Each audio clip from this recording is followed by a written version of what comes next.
really excited to introduce our speaker today, Sheyenne Sky Lacy. Cheyenne is a Diné entrepreneur, artist, and curator from Gallup, New Mexico. She brings both cultural grounding and strong academic experience to her work with degrees in fashion from the Fashion Institute of Technology and Harvard University. Through her consulting firm, which we tap into here at Change Lab, HODZA.mgmt, she works closely with Native founders, artists, and organizations across the Southwest, helping them build clear positioning, develop practical systems, and create sustainable ways to grow their work. So Cheyenne, thank you so much for being here with us today. Let me stop my share and turn the time over to Cheyenne. Thank you so much for the introduction. Awesome. Hello. This is my first time trying to do hybrid, so bear with me, especially here at the beginning. But okay, I think this is working. Can everyone hear me okay and see me all right? Okay, fantastic. So my name is Sheyenne Sky. I'm a member of the Navajo Nation, Mud Clan from my maternal grandmother's side, and Red Running into the Water from my maternal grandfather's side, Bilagana on the other half. So nice to meet you all. I have been in the art and fashion industry for going on 11 years now, actually. So this presentation is kind of something that I've been working towards for a really long time as somebody who wants to be in museum spaces as like more of an administrator. And through my work with organizations like Change Labs and New Mexico Community Capital and the Southwestern Association for Indian Arts, I've actually gotten a really deep inside look into what it takes to become like that next level artist, because we definitely all have people in our lives who are fantastic artists, but it can be very confusing because there's no guidebook or even any sort of like support for artists who are seeking to go from like one level up to the next level. So that's what we mean by preparing your art and story for opportunities. And I'm really thankful that you guys are all here today and taking your practice or your business very seriously. So let's get started. This workshop will be about 90 minutes. The flow is going to go like this. We'll do opener kind of information. I'm going to walk you guys through how shows come together at galleries and museums, what curators are really looking for, a little bit of a breakdown of my own personal opinion on the business reality behind some of these deals. And then we'll jump into the artist readiness kit. At home, you can, do the hands-on activities, but I'll run through like what all that looks like, and then we'll go through a Q&A. So to open, this is a class about readiness and leverage and not changing your art. I would highly advise against ever, using your art as a vehicle for trends or anything like that, which is, probably intuitive to you as an artist, but it's worth being said that you will find your place and you will find like where your niche is if you stay committed to your niche. So the ground rules for this class, as best we can try to keep as much confidential as we can. That way you guys can actually ask really deep questions about your practice and how I might be supportive, or anyone here at Change Labs, or if you have any questions about that, feel free to ask at the end. And then we're going to skip over the explaining your indigeneity conversation because it's a very complex and dynamic discussion, but it creates pressure in the room. So we'll just, all start off on the same footing that we're all Native artists, and we don't necessarily need to like go into it too in detail. That being said, you define the context of what you share and what you don't as a Native artist. So feel comfortable in holding that space however it looks. And then this is a professional development space. It's not a cultural audit space. So yeah, we're just going to strictly stay business oriented. Okay, so let's do a quick rundown of who's usually in the room when you're entering into an art space, one of the ones that we're talking about. Let me see if I can remove this as well. My mouse disappears when I go into like that mode. Sorry, guys. Okay, there we go. Okay, so you have curators. That's what I do. I help museums and galleries develop concepts for shows, select artists, write interpretations for the work. And then a lot of what I do is advocate for either the work itself or the artist's, like body of work inside the institution, and also like out in the community. If I hear any opportunities or anything like that, I try to keep a lot of different artists in mind. Then you have your galleries. Those can either be commercial or nonprofit spaces. I've worked with both, but they normally handle sales, collectors, exhibitions, and they may or may not have a lead curator. Sometimes the owner of the gallery is the one that actually does all the curation, and sometimes they outsource that to someone else or even freelancers like myself. Then you have museums, which are largely acquisitions focused, meaning that they're not necessarily going to reach out to you unless they're interested in purchasing work from you. There is occasions like the show that I'm working on currently where we're looking for pieces that are able to be loaned for like a short-term museum space, but that's kind of like a timeline restriction problem. But normally the museums are going to be reaching out to have an acquisition or maybe do workshops or things like that. They have very long timelines, especially if the museum is state or federally funded. I would say the state adds quite a bit of time, but then federal funding will take much, much longer. Usually there's a committee that makes those kinds of decisions, and there's very strict protocols on like how they get the work loaned, how they can reproduce the work if it's like on posters and stuff like that. There's insurance considerations, and yeah, it just gets a little more complicated at that point. So I would say like most artists starting out are going to start out at the gallery level, likely in a group show, and then later on in their career become involved with museums. Anytime though, editors and members of the press, they're always looking for content and interesting stories. So a lot of what you will be writing and, including in your press kit is going to be for editors in the press, I would say, most often. And they're going to need your biography, images of both you and your work, the context or cultural context that you want to provide, and a clear hook, meaning like just something that catches their attention and makes them want to write about your work. So then there's people like me. I'm also in this bucket as well in communications. I do a little bit of press relations as well, but it's not my specialty. But basically that builds your media presence, like as much, as social media is great and it actually does launch successful careers all the time. But I think what we're talking about, right, like making that next step, it's definitely going to be beneficial for you to have placements in magazines or buy ads or things like that, because it just builds more credibility. When you create this press kit too, you can literally just hand that to a journalist that you meet and see if they want to like take you on as a topic that they can write about. Most of the stories, are actually institutionally driven. So it'll be like surrounding an event, or there's some type of beat that they are interested in and they only write about the arts, or they only write about Navajo artists or something like that. So you definitely want to cultivate that relationship with your journalists to mutually benefit from having that relationship. They get stories, you get exposure,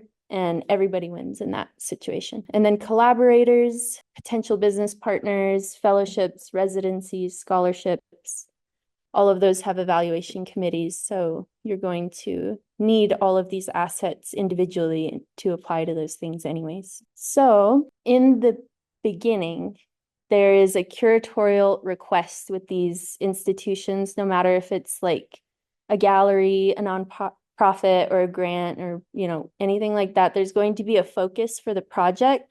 A curator gets a call, like an informational call about what the museum or gallery is looking for. And then I would get started on building my list. So this is the intention, these are the artists. Then once I get a good look at their work, I can delve into the curatorial focus. Sometimes it's a question, sometimes it's a statement. And basically, you're just looking at all the work together, putting together a really cohesive narrative about what you're doing and why these artists fit within that scope. So that's why, as someone like me, it's really important to meet a lot of different artists, because even if I can't work with them right away, they're on the back burner in my brain. And that's maybe where social media comes in handy, because then you can stay top of mind for people who are like actively recruiting for these different projects. But then the next one, this one is pretty much where I'm working at, or like the dynamic that I'm working within right now. It's very research driven. So a museum will come in and ask, this is like the historical project that we want to get done. How do we, get all the data together and find all the artists and everything like that? So it's just very research heavy. And as I was saying in like a different slide in the beginning, solo shows are going to be like later in your career, whereas now it's probably like group show time, and there's still major opportunities. They're just building blocks towards probably a solo retrospective at the Whitney, just like Jean Quick to See Smith. That's the goal. Okay, so we kind of went through this like briefly, but in the beginning, the museum will give you like the theme, the timeline, the budgets. They'll talk about how they do shipping logistics and loan agreements, insurance requirements, and installation needs. So these are all sorts of things that like I would imagine as an artist, you don't really care about. Like you're like, okay, shipping logistics, like can I just like do what I like to do? So that is the benefit of working with an institution if you don't want to put all of the logistical work into putting in a show or putting on a show. So that's that beginning part. It's just a lot of like math and data and meetings and stuff like that. And then there's the actual fun part where you're talking with the artists, you're getting pictures of their work through this list building process.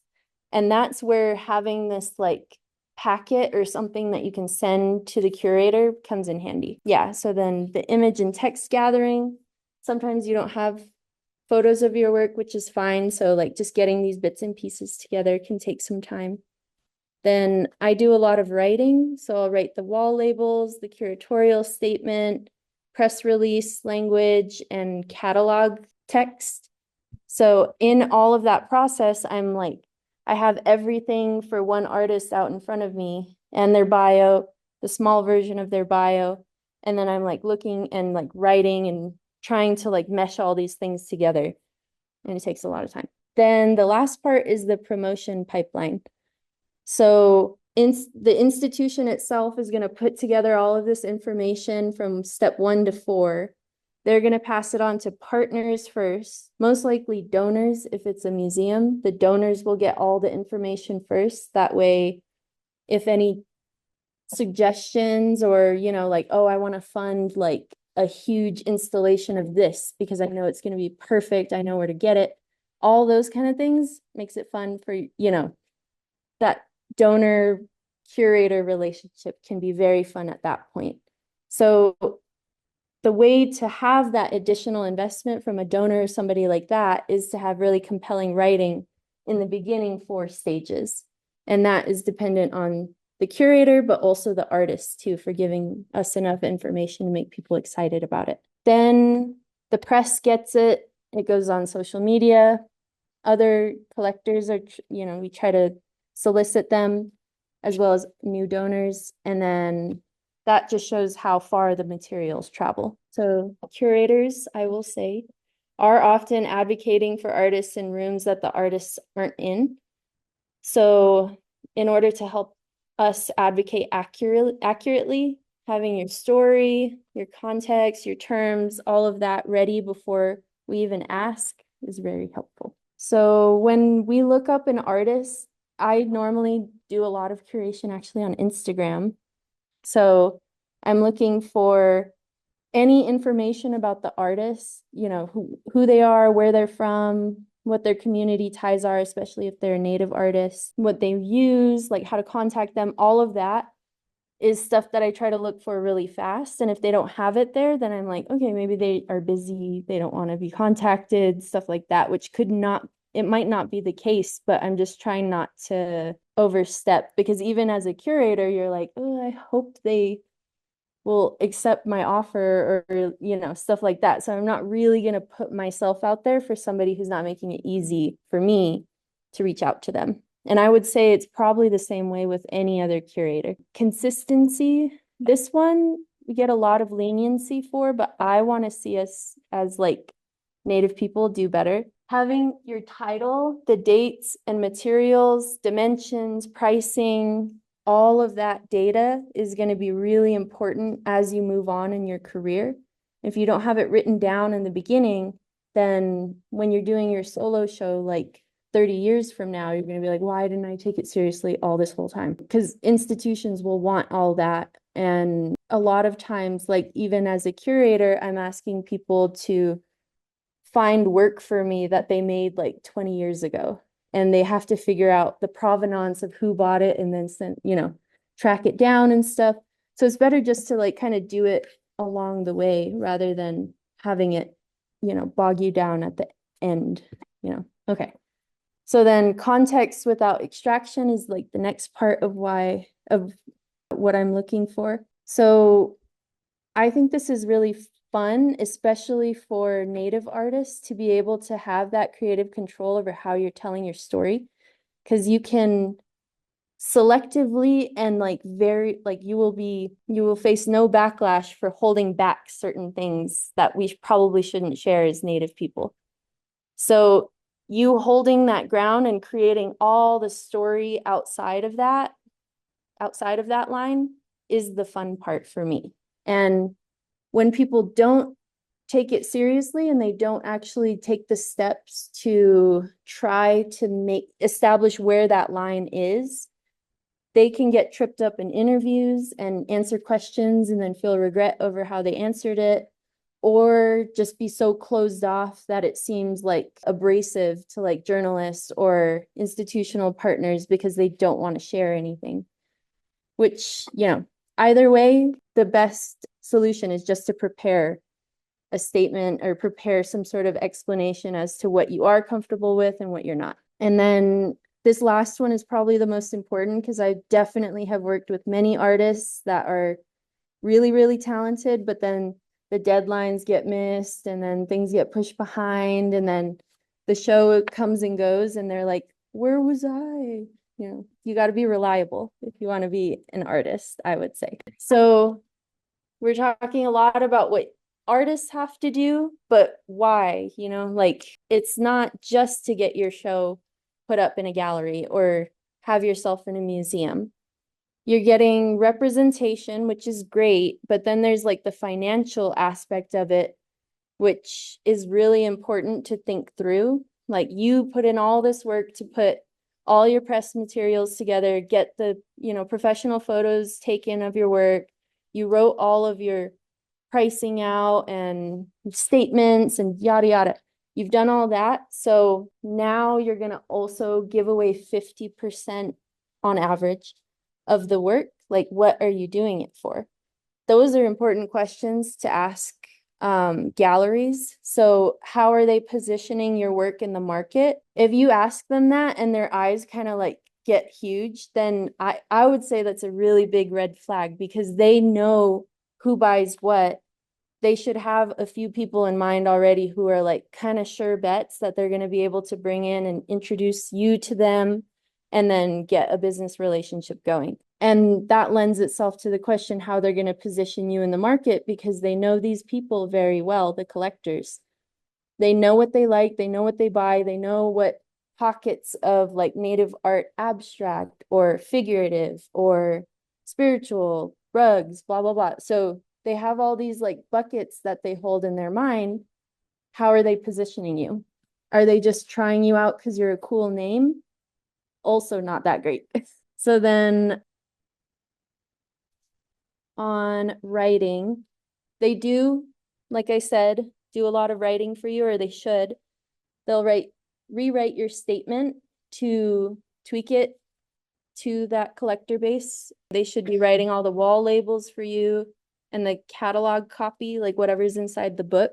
And then doing press outreach. And like I said, introducing you to like different people as well, like media and collectors. And then they're obviously planning the exhibition space, doing the hanging, all of that. And then any good gallery knows that like it's not just a one and done situation. You have now built a very special relationship with an artist, and you should carry that on for the rest of your career if you're worth your grain of salt, in my opinion. So, right, ask yourself all these questions. And if they don't have good answers for this kind of stuff, if they're not doing this work, why are you paying them 50%? Because you can go online and you can be a part of like the social media crew that makes a lot of money just self-promoting. So if it's kind of like something to think about if you really do want to go down that route or if you want to be independent. But these are the kind of things that you would have to do yourself if you're independent. Independently reaching out to press and building media relationships, which a lot of Native artists do it and they do just fine. So bear that in mind too. Okay, section 4.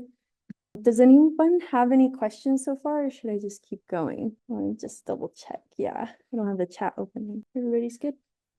Okay, so now we're actually at the kit part. What is in this magical file that'll get you like everything that you want? Let's see. The short bio is something that's going to be used like many, many, many times. So you want to make sure that that is as like condensed and to the point as possible. I would suggest writing all of these in the third person, meaning I wouldn't say I am from Gallup, New Mexico. I'd say Sheyenne Lacy is from Gallup, New Mexico, etc. Then the long bio, I'll give you a few examples of how you can write these as well. An artist tagline, this is kind of, maybe a little next level if you're still trying to figure out what your art style is, but trying to put it together as quickly as tight as possible is kind of the key. In business, which I know Change Labs definitely talks about this sometimes, it's called an elevator pitch. So let's say you're in New York City and you're going to your regular, like maybe office job, and then you see the owner of the company and you get to share an elevator with them, but the ride only takes about 30 seconds. How do you convince them in those 30 seconds that you're worth their time and, like you have something to offer? So that's kind of where I'm coming from in that artist tagline bit.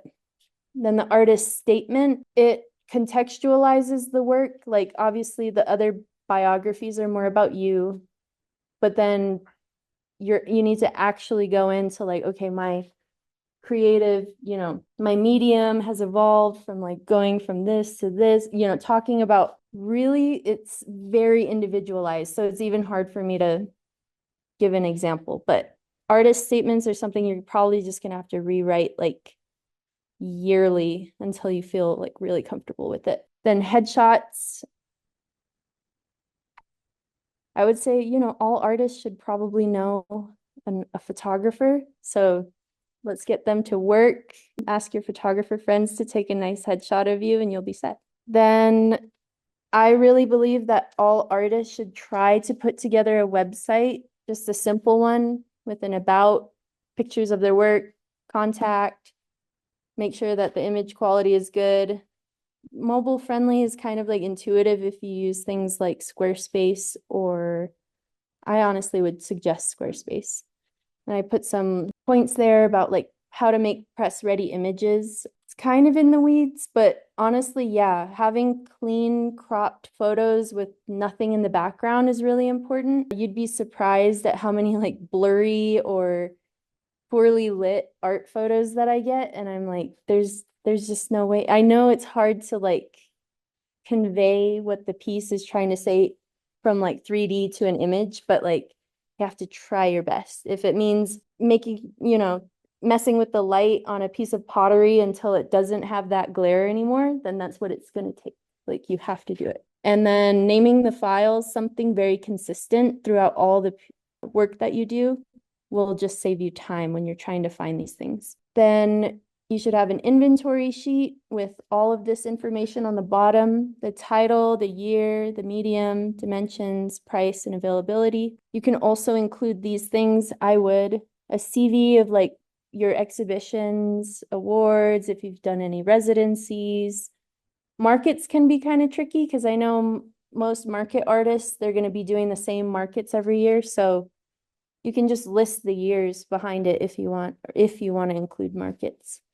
And then any significant collections that you're in would be great to add. And, you know, maybe some aren't obvious. Like there's a lot of artists in the La Fonda Hotel, for example. Like that should be on each and every one of their resumes or their CV. Then photos, yes, we've talked about that.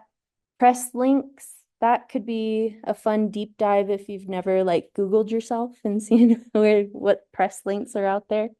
You might be surprised. It's kind of fun. And then you need your contact information and shipping notes, which is to go back to that point about if you want to do your own shipping or not, right?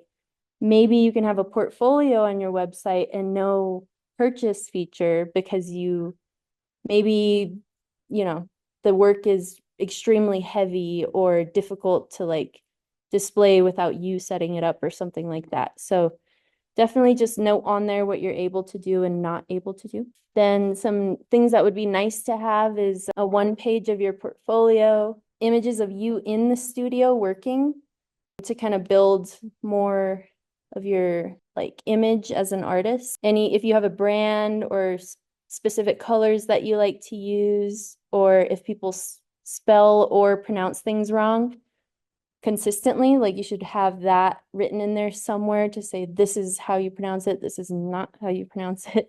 And then interview ready talking points. That one, I cannot stress how important that is because you might like, it just might be sprung upon you. You're at an event and then a journalist comes up and starts asking questions. And of course you want to seize that opportunity, but you want to kind of convey what you need to convey quickly. So that's really good to just prepare and have in the back of your mind. Okay, I was thinking, yes. Can you give an example of a tagline? Okay, I'm trying to think of one with that I've seen recently. There's a few, but I know they're going in different directions now, so I don't want to like bring up their old directions. Let's see. At least for my business, HODZA, it's strategies, systems, and solutions. So it can be as short or as long as you want. I think I learned a lot about this tactic from listening into an artist in his booth. So that could also be a really good method of finding these taglines specifically. And I'll also include it in our recap email. I'll find some and like put them word for word. But doing booth work in general is really good for like refining those statements. You'll get them down from like a 5-minute explanation to just like, oh, I make this. It'll be so much easier. So then, okay. I think instead of actually pairing up and doing this activity, we can kind of just like, I'll explain it and then you can maybe take time on your own later and like work through these questions on your own. But this is one of the checklists that I wanted everyone to leave with. This is to review your current presence. So evaluating your website if you have one, your biographies, your images, the metadata on the website. So making sure that all the pieces are named and have the correct information. And then contact clarity, just making sure, again, that people know that they can reach out to you and they can see where your contact information is. Then this part of it is actually building the folder itself. There's just, you know, what you should have inside the folder, how you should name things. It's a really good reference sheet. This is a slide I made about how to write artwork descriptions, kind of my method of how I do it. Okay, so then this part is about how often you should be maintaining these things because they do go out of date very quickly. Updating your website should be done quarterly That's, putting in new work, removing the things that have sold, and refreshing any language as needed. And then ongoing, the one that's like really difficult to keep maintained, but you should, is the work list of what's currently available and able to be sold. So anything that gets added goes on that list right away. Anything that gets sold gets marked as sold. That way you don't get into the unfortunate thing of maybe selling something twice or selling something and then forgetting to ship it out, anything like that. Those are just like huge no-nos as artists. Then anytime you create like an entirely new body of work or series, you should have a few photos of that ready and also little like descriptions of why that's different from your previous body of work or anything like that, just to help with continuity of storytelling within your artwork. So with that, I'm pretty sure that's it. I do have all of this for you guys for later that you can reference. These are just mock-ups of how some of the files come together. So like how to write an artist bio, a short one, and what to add to the long one.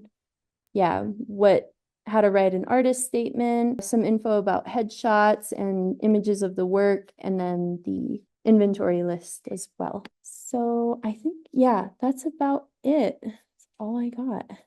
There's a lot. I want to not. All right. Are there any questions for Sheyenne? Any here in the room? You're a curator? Yes. How long have you been doing that type of work? I have been curating professionally, like on my own, under my own show name and everything for a year. I think I got asked back in last like December to do my first show. Not 2025, but 2024. And then, yeah, just one a year so far. Yeah. Congratulations. Thank you. Yeah, it's been fun. I've learned a lot. I actually do think that like if the artists that I was working with had all of this information, we could have built like even stronger shows. But that's why I'm doing these kind of presentations to be like, it matters. So I have another question. Yeah. So like on average, how many artists do you work with for each show? It depends on the space, like however much wall space you have. And then I like to be realistic with the number of like communications that I can manage. So that also limits it. Whereas like maybe in a space like this, you could have like 25 artists, but why not have like 7 and like 3 pieces of each of those? So that's kind of how I think of it. I think the show I'm curating now, I'm in contact with like 35 artists, which each come with their own collectors who own the work. And then probably like 10 people who know where to find other stuff. So that's like a lot of communications to manage. It gets more complicated the more artists you add into it. Yeah. All right. We do have a couple of questions in the chat. One is by Kelsey. How does a photographer pitch a concept for a show? A photography show? I would say having all of this portfolio information online in the form of a website does a lot. Instagram is really super important for photographers. And you also want to find at least probably like 5 to 10 galleries that do photography heavy shows. Because I know for some of them, they prefer like paintings and sculptures and things like that over photography. I know for my show, it was very photography heavy, and the gallery wasn't too thrilled on how difficult it is to mount photography. So that could be something that you ask them if you get into one of those conversations, like, are you comfortable with hanging and mounting photography? I know it's very like exacting and whatever, because then maybe as a photographer, you should skill up and be able to do that too. So it doesn't make it something that's an impasse that you can't get over. And then as far as actually pitching the shows, that's kind of why I explained it the way that I did. I do think it's very curator driven, where the museums or the galleries reach out to a curator, and then the curator decides who's getting in the show or not. So pitching in that situation can lead to like just being very frustrated with the whole like way that this works. that being said, if you want a show, just put on a show. Like just you can probably talk to Change Labs and do a show. Yeah. Next question in the chat is from Shelly. What kind of press should you reach out to? Press do love being pitched, in my opinion. They might not respond to every single one, but they love hearing new stories and meeting new people. And if you've got great photos and everything already written, that's great. For me, the way I would go about it is what you like to read, or looking at who, like your peers, and seeing where they've been featured. And then maybe talking to them about introducing you to the writer or something along those lines. So it is a lot of like on the ground work. You're going to openings, you're talking to people. Somebody tells you they're a journalist, and then you're like, oh, well, I'm your next story, blah, blah, blah. And you start talking about yourself. And you just see what happens. Sometimes they're working on things that are like really specific though. So definitely know who the journalist is and what their beat is, right? That way you're not pitching to somebody that it doesn't make sense to them. More questions in the chat. The next one is by Dominique. How would displaying work on a website differ for a writer rather than a visual artist? Display, is that what she said?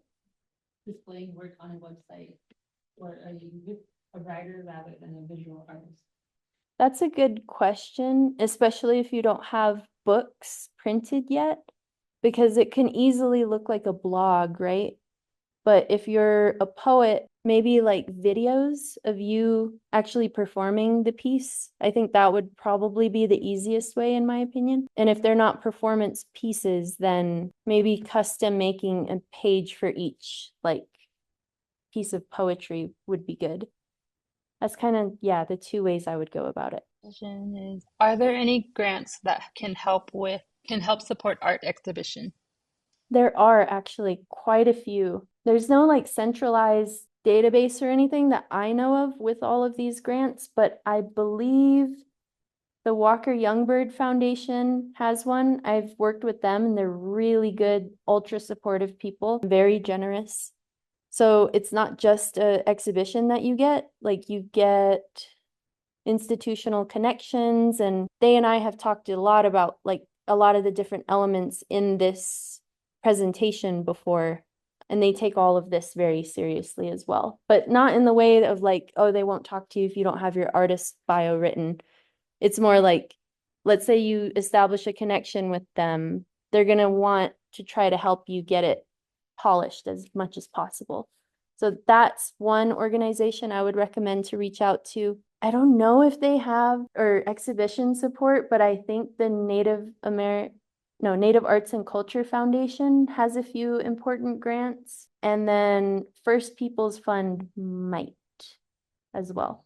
Those are just off the top of my head though. There's probably tons more. What was the name of the first organization that you named? In my background, like where I work. Dominique, could you clarify that question? I think you know how to question too. Or did you forget it? Yeah. What is it? You said to start with like group shows before you work yourself up to like a solo show. Mm-hmm. What is the best way to try and get shows? Obviously having a website and all that. Yeah, I would say the networking part of that is the most important part, because shows come together really fast. And a lot of times you just have to have like a set list of artists by a certain date. So if you're not out there, like kind of, I don't know, if there's a place you have in mind and you know who works there and like what their scene is, and like it's something that you feel like you could go check out too. There's like maybe abstract expressionist show that you guys can go to and you bump into them. Like I see it happening like that way more than formally. Yeah. Yeah. Because that's when it's, yeah. I would say the ones that where it happens formally, right? With my shows, at least, I have like my ones that I really, really want. I'm pitching them super hard. It is kind of different for this current show though, because it's just like a historical overview. So it's not like I can be like, no, that didn't happen when it did. So yeah, that's how I would go about it personally. Reaching out to people on Instagram and just being active too, like liking their stuff and commenting or actually, being in community is how I think it gets done. All right. And going back to Dominique's question, what was the name of the first organization? The one that you mentioned has grants to help a foundation? Walker Youngbird Foundation. All right. Any other questions for Sheyenne today? It was super jam-packed. Sorry, guys, but I'm thankful that you all paid attention and hopefully it's helpful. I am going to give the slides over and the checklist and everything else like that. So you can have them for your files and go reference them as much as you need to. And feel free to email me if you have any questions. I think it's on the last slide. Yeah. Awesome. And thank you, Change Labs, for this opportunity. I'm super excited to talk about all of this. All right. Okay, I just dropped Cheyenne's email in the chat, and then we can send out her slides to everybody that registered. If we can make sure to get you guys' email too, we can send it over to you guys here in the room. If there aren't any other questions, let me share. Actually, I don't have a screen to share, but just to do a quick announcement and to wrap things up. Thank you, Sheyenne, for your presentation today. We will have this recording ready for everybody to view again on the ChangeLab YouTube channel as soon as we can get editing finalized. And then you can also view a whole slew of our past workshops there too. We also have a couple of events coming up this week as well. Tomorrow we have an NSBCI Zoom session with our Executive Director, Heather Fleming. She's going to talk about the loan program that I mentioned earlier, NSBCI. So Navajo artisans, Navajo nonprofit leaders, Navajo small business owners, they can all tap in and learn about how they can access that funding there through Change Labs. We also have a workshop coming up next Friday on the 2nd of April. Here at the Shiprock East Ship Hub again, we are hosting Delbert Anderson, a jazz enthusiast, teacher, and all-around awesome native guy.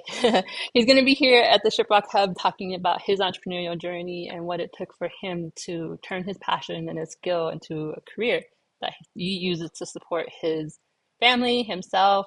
He supports his community by providing access to this type of resource and this type of skill set. So if you have any questions about logging into any of those sessions, please feel free to reach out. You can also register on our website under our events page. So go to changelabs.org/events and you'll see all of what we have coming up and that you can tap into or sign up for or volunteer at. If you have any questions, please feel free to reach out. Otherwise, I hope you all have a great rest of your evening. Have a safe trip home if you're not already home, and we'll see you guys later.